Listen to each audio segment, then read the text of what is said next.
What are we doing here? And where are we gonna go? It's like we just woke up one morning and then it's welcome to the show. Don't ask any questions, just go with the flow. Make as much money as you can and try your best not to get broke.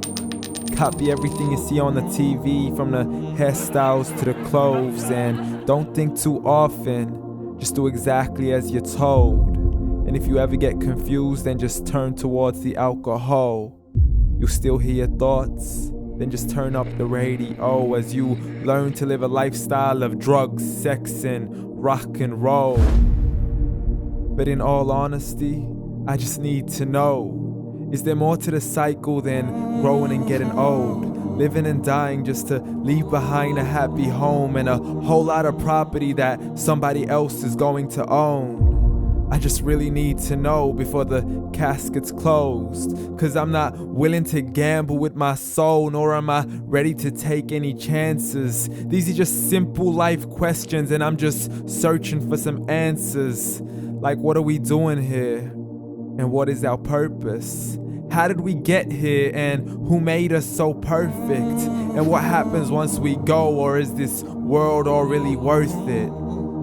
Questions we don't answer because apparently we don't really have to. There's no purpose to this life and our existence is merely natural. Then in that case, please let me ask you, did you create yourself, or was it somebody else who had fashioned you? 'Cause you're a being that's impeccable, faultless and unparalleled. You're a product of supreme intelligence and I'm merely being rational. For there isn't a camera on this earth that can come close to the human eye, nor a computer that can compete alongside the human mind. And if the whole world was to come together, we wouldn't be able to create a single fly. So many signs, yet we still deny. As science tries to justify that all this could come from none, when it's a simple sum. 0 plus 0 plus 0 cannot possibly ever give you 1. So from where did all this order come? But everything has its origins, a maker, a creator of its own. I mean, the only reason you're watching this video is because somebody had to press upload. So we can believe in the Big Bang, but I'd rather believe in He who caused it to explode. Allah, the creator of everything along with every single soul.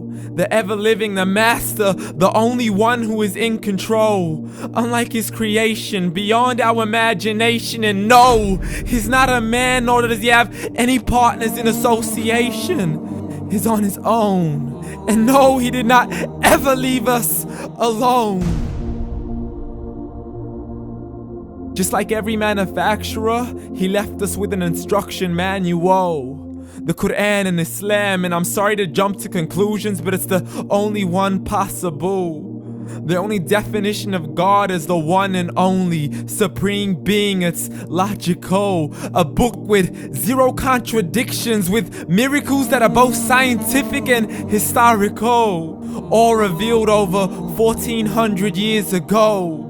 Like the detailed description of the human embryo. The descriptions of the human embryo in the Quran cannot be based on scientific knowledge in the 7th century. To the mountains as pegs holding firm the earth below, and the 2 seas that don't mix in a complete separate flow. To the planets in orbit, alternating night and day as they stay in flow. The expansion of the universe and the creation of everything from H2O.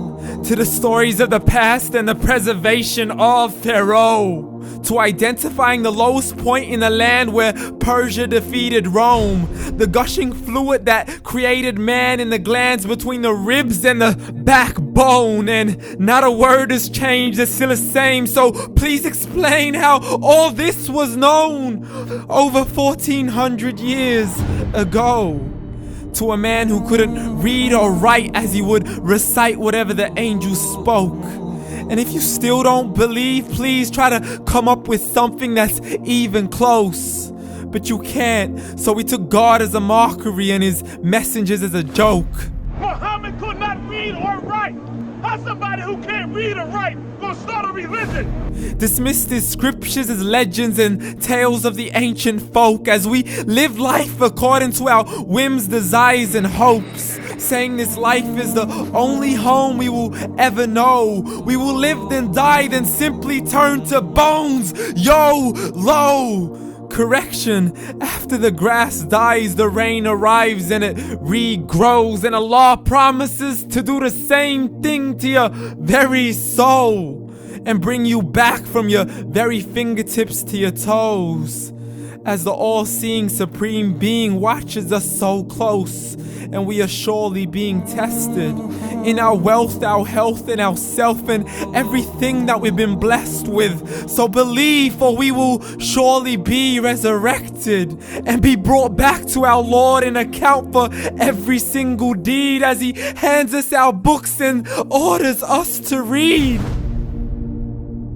From the bad to the good and everything in between. You yourself are sufficient for your own accountability, so don't be mad at me. You are the one who thought He wouldn't come back to me. I gave you a whole life long to search after me, but you were busy in all that which was temporary, so read. And glad tidings to all those who believed, and if you disbelieve, read. And don't let that day be the first day you find out what your life really means. Read.